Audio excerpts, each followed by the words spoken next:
तो दिल्ली की सियासी घमासान में अब नेताओं के बीच जुबानी जंग भी तेज हो रही है। कालकाजी से बीजेपी प्रत्याशी रमेश बिधूड़ी ने प्रियंका गांधी को लेकर आपत्तिजनक टिप्पणी की। कालकाजी भी सुधार कैंप के सामने वाली, बराबर वाली, अंदर वाली सारी की सारी सड़कें प्रियंका गांधी के गाल जैसे जरूर बना देंगे। लालू ने कहा था बिहार में कि बिहार की सड़कों को मैं हेमा मालिनी जी के गालों जैसे बना दूंगा। लालू ने झूठ बोला था, नहीं बना पाया, लेकिन मैं आपको विश्वास दिलाता हूं, जैसे ओखले की सड़कें हमने बना दिए, संगम बिहार की सड़कें बना दिए, इसी प्रकार से कालकाजी भी सुधार कैंप के सामने वाली, बराबर वाली, अंदर वाली सारी की सारी सड़कें प्रियंका गांधी के गाल जैसे जरूर बना देंगे। रमेश बिधूड़ी कालकाजी से बीजेपी प्रत्याशी हैं और इस सीट पर आप और कांग्रेस दोनों ने महिला प्रत्याशियों को मैदान में उतारा है। ऐसे में रमेश बिधूड़ी के बयान के बाद कालकाजी से दोनों महिला प्रत्याशियों ने पलटवार शुरू किया। वहीं लालू प्रसाद यादव की बेटी मीसा भारती ने भी बिधूड़ी के बयान पर आपत्ति जताई। देखिए, भारतीय जनता पार्टी महिला विरोधी है, ये जग जाहिर है, और ये बहुत चिंता की बात है कि इसी भारतीय जनता पार्टी के हाथ में दिल्ली की सुरक्षा व्यवस्था है। रमेश बिधूड़ी जी की टिप्पणी ये दिखाती है कि भारतीय जनता पार्टी की क्या मानसिकता है।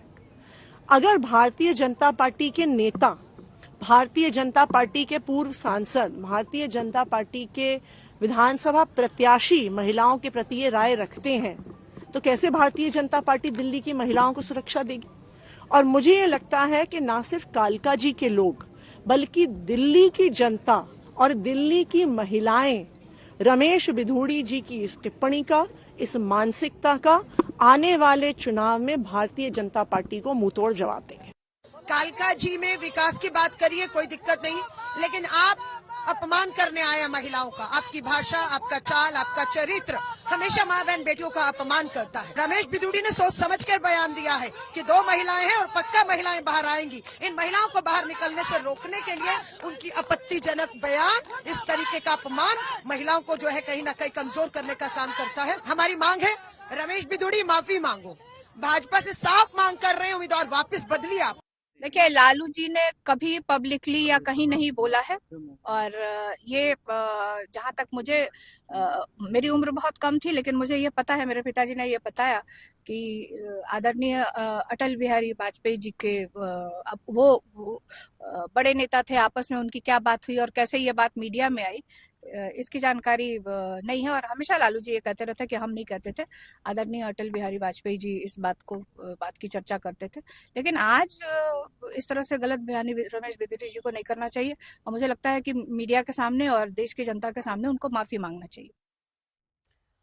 उधर चौतरफा घिरने के बाद भी बिधूड़ी अपने बयान पर कायम रहे। हालांकि बाद में उन्होंने सोशल मीडिया पर पोस्ट करके बयान पर खेद जताया।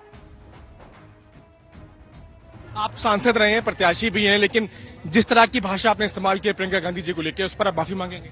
नहीं, देखो, ये मेरी समझ से वैसी बातें नहीं आ रही हैं।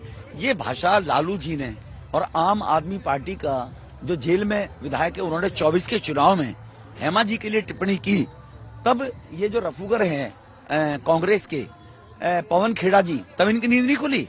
हेमा जी देश की विश्वविख्यात कलाकार रही हैं, फिल्मों के माध्यम से उन्होंने दुनिया को संदेश दिया है। फिल्में जो बनती हैं वो एक तरह से आईना होती है समाज। जो आपने बोला सही है, मैं बता रहा हूँ ना। प्रियंका जी को अगर लगे कि हेमा जी के लिए गलत बोला गया है, मेरे लिए अगर गलत बोला गया है, तो फिर मैं सोचूंगा ना, पहले प्रियंका जी बोले ना। माफी की मांग कर रहे हैं आप? कैसी आप बातें कर रहे हैं आप? फिर वो माफी की, काहे की माफी भाई, किस बात की माफी? अरे मैं पूछ रहा हूँ, कांग्रेस ने, लालू यादव ने बोला, उनकी पार्टी में अलायंस में, इंडी गठबंधन में है, पिछले 20 साल से चुनाव लड़ रही है कांग्रेस लालू के साथ, उनकी सरकार में मंत्री लालू रहे, तो कांग्रेस ने आज तक वो महिला का अपमान नहीं है हेमा मालिनी जी का। इनके ऊपर कोई बात होगी तो अपमान है। एक खानदान के लिए कुछ बोलेगा तो पूरी की पूरी कांग्रेस प्रधानमंत्री तो महिलाओं की बात करती हैं, और आप महिला की बात, लेकिन जब आप इस तरह की भाषा का इस्तेमाल करते हैं तो लेकिन ये गलत नहीं है। हम भी महिलाओं की बात करते हैं। आपने महिला को लेकर गलत बोला। आपको एक बहुत बड़ी नेता है वो प्रियंका गांधी, बहुत वरिष्ठ नेता है कांग्रेस। महिलाओं के हेमा मालिनी को प्रियंका के बराबर है क्या? हेमा मालिनी के बराबर प्रियंका गांधी है क्या? क्या वो बोलेंगे तो आप मेरी बात का जवाब बोलेंगे तो आप? हेमा मालिनी के बराबर क्या प्रियंका का वर्चस्व है? वो बोलेंगे तो आप पहले मेरी बात का जवाब दो। हेमा मालिनी के बराबर क्या प्रियंका का वर्चस्व है? सर वो बात नहीं, महिलाएं सर, दोनों महिलाएं। हेमा जी भी महिला है, हेमा जी भी महिला है। कांग्रेस माफी मांगे, कांग्रेस माफी मांगे हेमा जी को लेकर, तब कांग्रेस किसी माफी का वो करे, कांग्रेस माफी मांगे पहले। अगर मेरे इस बयान से कोई व्यथित है, किसी को दुख पहुंचा है, तो मैं हृदय से इस बात के लिए अपने शब्द वापस लेते हुए खेद प्रकट करता हूं और इस बात के लिए मैं दुख प्रकट करता हूं कि अगर किसी को खेद पहुंचा हो। लेकिन इन लोगों को उंगली उठाने का कोई इस बात के लिए राइट अधिकार ही नहीं बनता है कि वो ऐसे बयानों की करे, तो पहले अपनी गिरबान वो लोग झांके।